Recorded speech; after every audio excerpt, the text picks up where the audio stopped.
What's going on, guys? It's Nathan. Rogue One tonight, IMAX 3D. It's happening.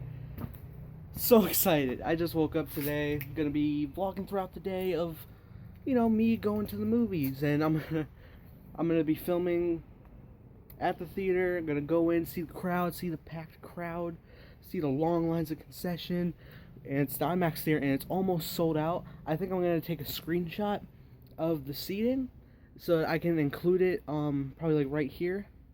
You can clearly see, and there'll probably still be tickets bought tonight, like even more, but we are just completely engulfed. And to show you, circling in red, we are right there in the red. I'm so happy. When the tickets went on sale at 12:01 a.m. on 28th, I was waiting up. It was the night of my birthday. My mother bought my tickets for me and my dad for my birthday. That's really cool of her. I love her so much for that. I was the first one in the lobby. I was like, it was loading forever and ever on my phone. I was like, should I close it out and retry? Did I hit a glitch? It's like, no, I can't risk it. So I just let it load. And after a few seconds, boom, I'm in the lobby. So it's select tickets, so I did. And then I jumped into the seating. I was the first one in there. The whole thing. I could sit wherever. So I got my main seats I always get. So I'm going.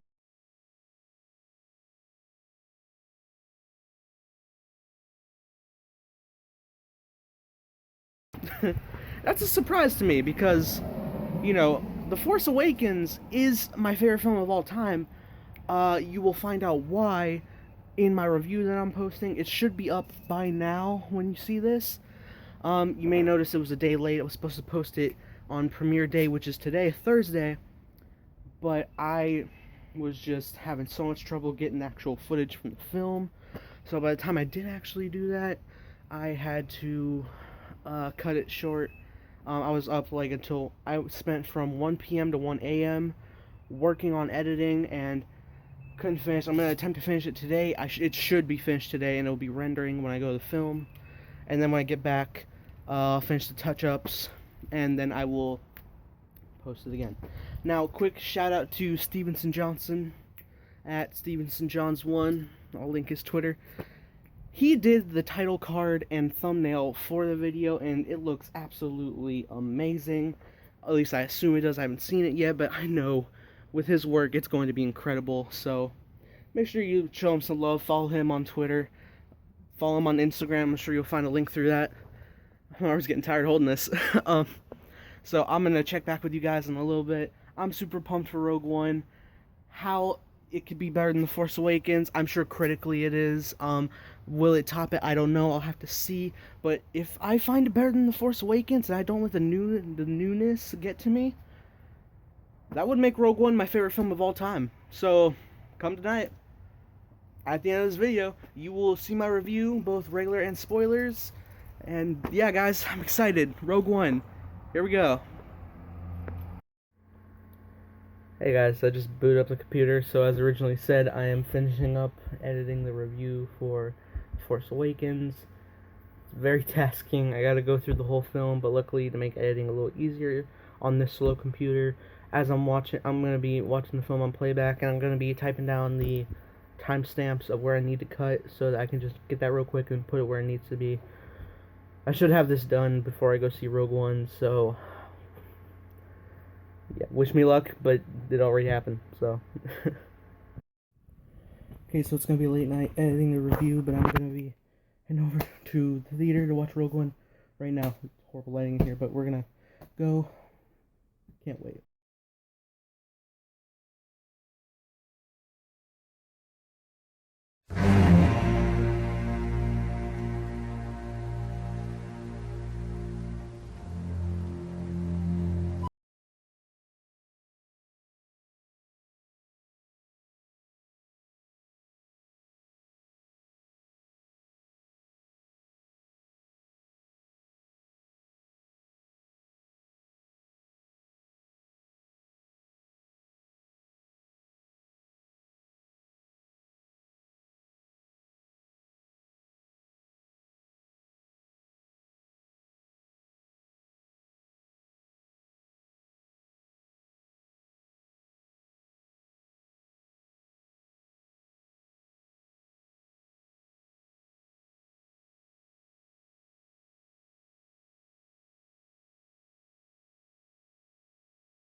know I'm about to literally just do the movie review, but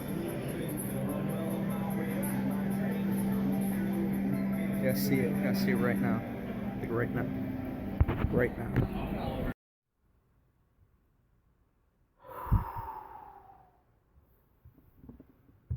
Okay. Here's the review, non-spoiler, and then I'll get into spoilers. This film is incredible. It truly is. It is beautiful, stunning, amazing. It's okay, there's a lot to talk about, so we're going to get into that. Here's the consensus. I went through the film. I loved it. I cried in quite a bit of places.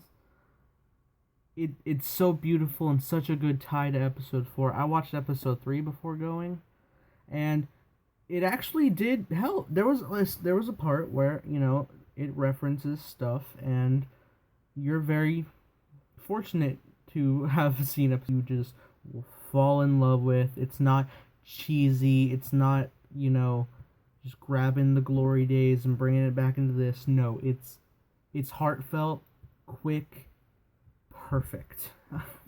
Now, is Rogue One better than The Force Awakens? That's a video for another day. It is. I can tell you it's my favorite film of the year, which means it beats Captain America Civil War, and that's my 5th favorite film of all time. So, yes, it beats Civil War.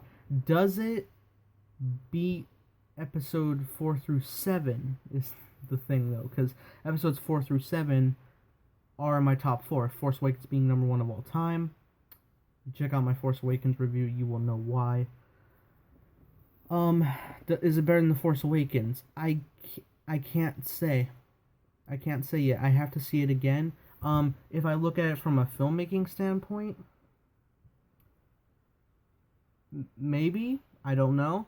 That's a video for another day. I am going to make that video, I assure you. I think it will be fun to do comparisons of which is the better film, and I think I will do that. I will, definitely.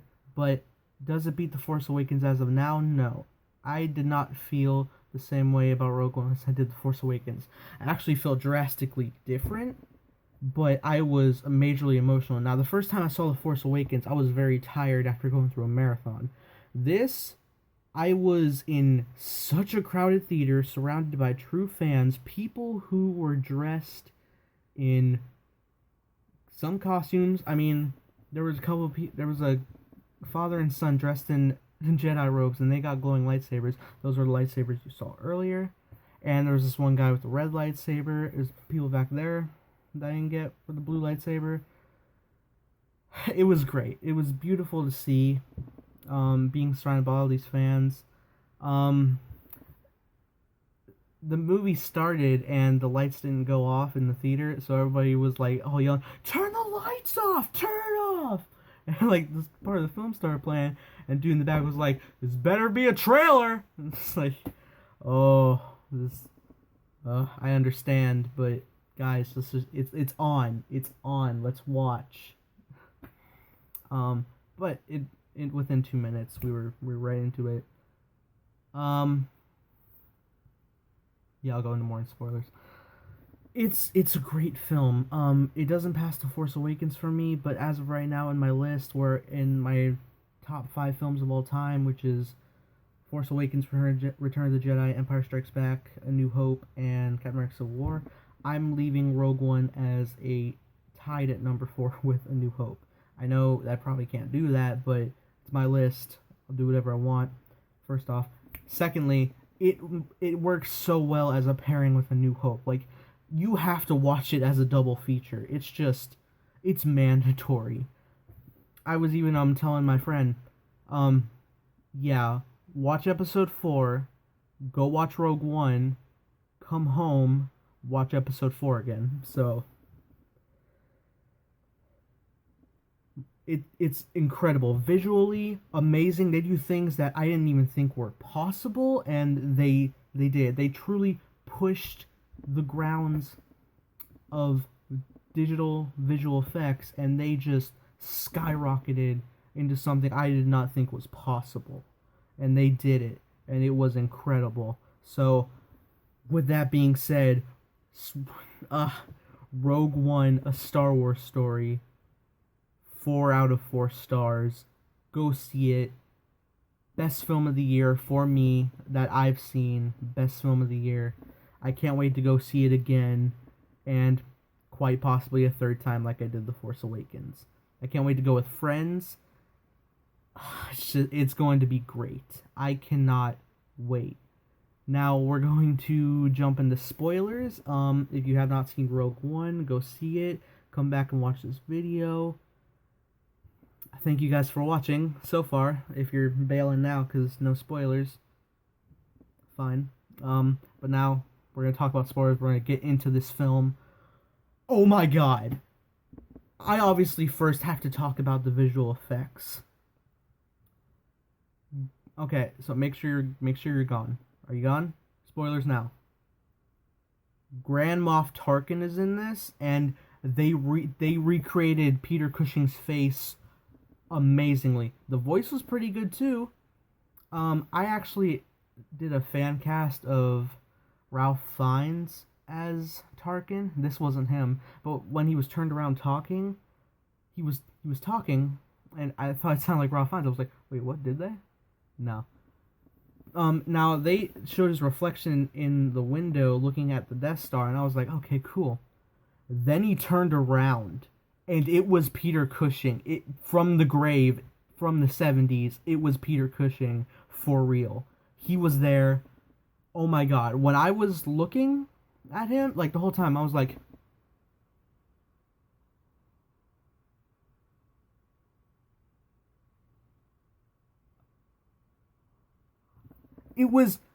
I couldn't stop. It was mind-blowing to me. And you know what? They didn't just do it with Tarkin. They did it with original 1970s X-Wing pilots that you saw in A New Hope at the trench run of the Death Star. They literally took their faces, put it there, recreated their voices, gave them new lines. Oh my god. And Princess Leia. They recreated Carrie Fisher's 1977 face, and she only had one word, hope, and it sounded like Leia. Perfect and shot. Thank you. Now let's get into Darth Vader. He was pretty cool. Really, oh my god. He was really intimidating. Now, it kind of felt weird because you're hearing James Earl Jones once again. If you haven't watched Star Wars Rebels, then it's been a while since you've heard James Earl Jones talk as Darth Vader. Probably since Revenge of the Sith, 11 years ago now. Okay, but it kind of throws you off when you look at Vader in such high definition on an IMAX screen, because you're watching a suit that's supposed to match up with the 1970s suit, and it's in modern day technology clear. Wow. It was beautiful. Oh my god. It was beautiful, a little jarring at first, but then when you watch and it's like, oh my god. James Earl Jones is Darth Vader. He's force choked Krennic. Oh, it was great.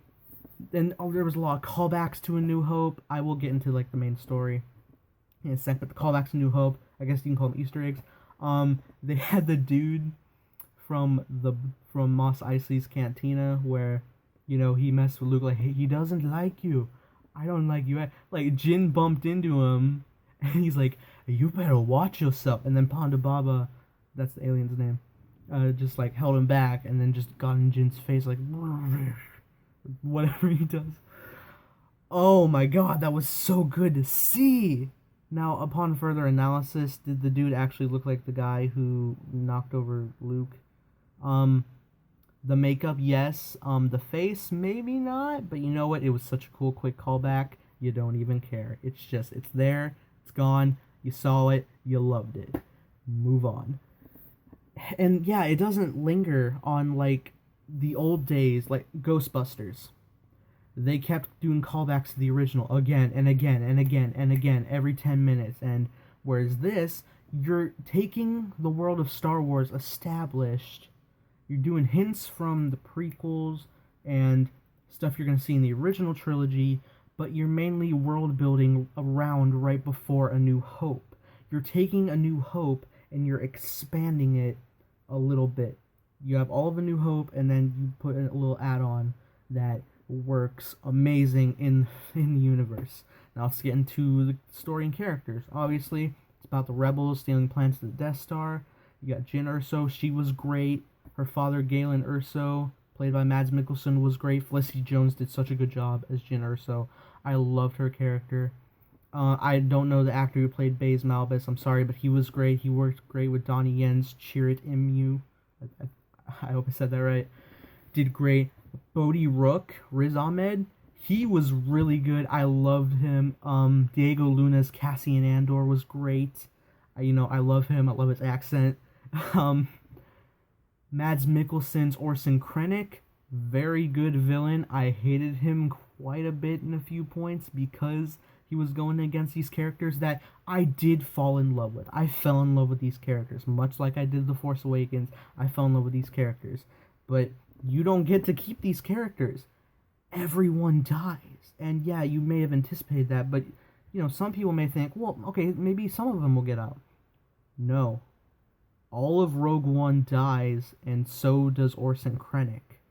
You know who lives? Darth Vader. Darth Vader, Mon Mothma, that's it. Bail Organa lives, but he's about to be blown up on Alderaan, I'm sure. Leia lives. And there was a quick cameo from C-3PO and R2-D2. That was incredible to see. It's like, yes, we're continuing it. They're in all the films still. Yes, real quick. It was just Anthony Daniels talking while next to R2. Oh my god, it was so good. So many times people applauded. And by the way, I have never applauded so hard at a film. Like, normally I'm just like, yep, cool.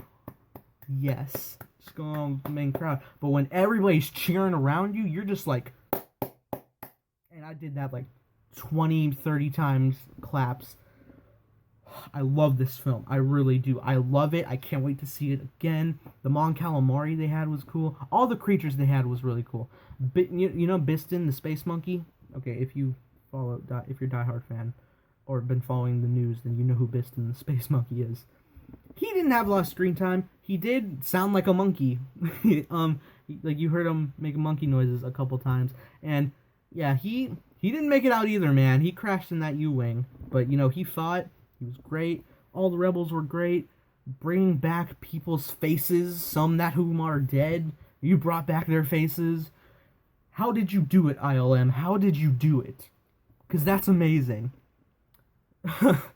Now they're probably not gonna do that for for the Han Solo spinoff with what's his name? I'm blanking. Alden Ehrenreich. They're obviously not gonna take Harrison Ford's face and just overlay it on Alden Ehrenreich the entire film. That would just drain their budget. And they're not gonna do it on Danny Glover's Lando Calrissian. They can't take Billy Dee and just boom, go. You can't. You just can't. So, but it looked really good. Now, it may look a little off-putting when you watch it. You're just like, well, that's not 100% convincing. I understand what you mean. For me, I think it was the fact that I knew it wasn't them. I knew Peter Cushing's not there. I knew Carrie Fisher doesn't look like that anymore. But if you didn't know that wasn't Carrie Fisher and Tarkin, like, if you show like a little kid, like, okay, we're gonna watch A New Hope, boom, then you watch the rest of the trilogy, the rest of the saga, you watch A New Hope again, then you show them Rogue One, they're gonna think, oh wow, it's them. Yeah, it is. It really is them. Somehow or another, ILM did. I know I'm hanging on that, but seriously, it's amazing. Oh, K2SO, by the way, great comic relief, but not just comic relief. He was also pretty heartfelt. Like, what his death scene? He's working. He's got to get the plans. He's got to save Cassian and Jin. He's got to stall the stormtroopers as long as he can. Get all the info out. He's got to do it. And to his last working circuit, he does. And he's like, okay, I'm about to open the doors. And he just smashes the control console and just passes out. The light leaves his face. Very emotional scene. Riz Ahmed's Bodhi Rook, he transmitted the signal that got the plans sent. Or no, Jin did that, but he transmitted the signal to the rebellion to let them know. And then douchebag Imperial, he threw a detonation grenade in there. Bodhi's just like, I don't have time to leave this. I'm done. He's just looking at it. And then he cuts to the ship and it blows up. Chirrut, he's kicking up. He was just like very well endowed in the Force, just believing in it. And he's like, I believe in the Force is with me. No, I'm one with the Force is with me. I'm one with the Force is with me. And he just walked past all the blaster fire and kicked it on. And, just the next step is done. And he was walking away. The whole thing blew up around him. So he's down for the count. Baze ran out. He was holding him in his arms as he passes away. And then he's just like, I understand. Because he was a Force doubter. He was. And then he's just like, I understand. I'm one with the Force is with me. So he kept going and going, taking him out. And then another explosion takes him. Cassian got shot by Krennic. I thought he was down for the count, but he came back at the last minute to save Jin. He shot Krennic. Krennic's there, laying there, dying. Cassian and Jin, they're taking off. They're dying. They are dying. And you got Tarkin up at the Death Star. Like, they made it to Scarif, and he's just like, you may fire when ready, in the exact same tone. Oh my god, that was Peter Cushing. Somehow it was. So there's nothing else you could do. Krennic's just looking, and the Death Star fires its beam, and it does. It hits Scarif, and it hits the tower where Krennic's at in the top, knocks him away, and then it impacts the surface, and it's just making its way. So Cassian and Jin, they take a knee and they hug each other, their last moments on the shore. And then the explosion takes them, and it's just, oh my god, it was so emotional. That's why I cried so much. I fell in love with these characters. Never have I cheered on the rebellion as much as I did in this film. Even A New Hope, it's like, yeah, blow up the Death Star. But it's like this, yes, please God, get the plans sent to the Death Star. Just somebody live. Nobody lived, man. Everyone died. They made me tear up. I fell in love with these characters. I love them to death. This is my favorite film of the year. How many times I gotta say it? Oh. Last thing. The ending. The legit ending. Vader shows up. He ignites his lightsaber and he's going after rebels. And one of the rebels has the little key card that they give to Leia, who Leia inserts into R2 and sends him on his way. Luke finds him. Boom, A New Hope.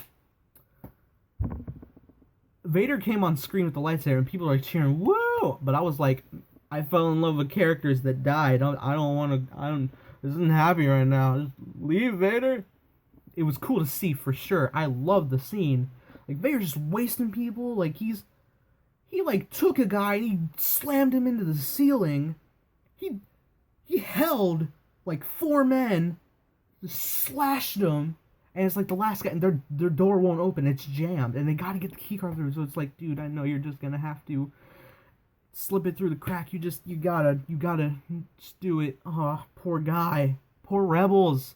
So he does, and he hands it to the next guy, and Vader just stabs him through the door, and he moves the door, and then dude stumbles, and he's running with the plans, while the other rebels are taking the hit while he leaves, and then the Corellian Corvette just disconnects from the Star Destroyer and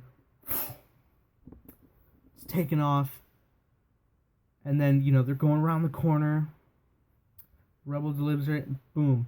You see from the back, you see Leia in her white gown and hood. They got the buns under there. Oh my god, it was so good. And then she just... No, you didn't see her right away. She did turn around, but it was like a low angle shot, so you didn't see her face. Her. It's like, what does this mean?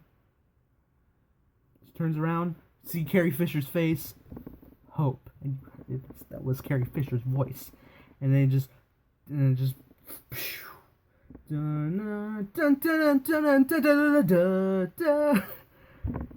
Movie over. Oh my god, this is also the most realistic looking Star Wars. I should have said this in my non-spoiler. This is the most realistic looking Star Wars. Like, literally, you see things, like, when Krennic's shuttle is flying by, you see, like, the wave of the air being disrupted behind each wing. Like, you see the stardust of the ring of a planet as it's gliding past it, and that's in the beginning. You see the atmosphere on a planet over its main surface. Oh my god, Gareth Edwards, he also made this film look huge, and he did that with Godzilla. Like, he's really good with scale, but in Star Wars, oh my god, it looks like you're in the world. Everything is huge because everything would be that huge, if not bigger. Like a Star Destroyer? No, it's not just appearing a little triangle on the screen. No, it's right in your freaking face. You got a giant close-up of a Star Destroyer. You got POVs of X-Wings. It's so good. Guys, Rogue One, A Star Wars Story, was great. I liked how it looked. They even had like the planet name and then like what it is, and I was like, well, that's new to Star Wars. That's weird. And yeah, it's weird. It throws you, like, these new types of things, they'll throw you off, but you adapt to it very quickly, and you're like, oh, okay, cool, and it works. It works beautifully. So, guys, go out and see Rogue One. See it again and again and again and again and again and again. I know I am. So if you guys saw Rogue One and enjoyed it, and you enjoyed this journey too, hit the like button, subscribe if you're not already. I'm such a big Star Wars fan. Okay, I gotta pop this on just once. I gotta pop it on for the video. I did it with a bunch of the trailers. I gotta pop it on. I just want to let you guys know. Hope you guys have a great day. May the Force be with you, always.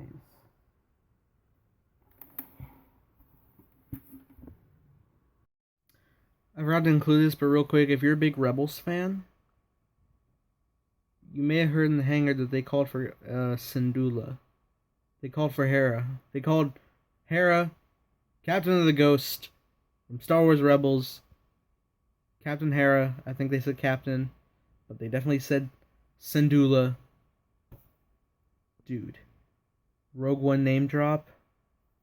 Yes. So that means she's still alive.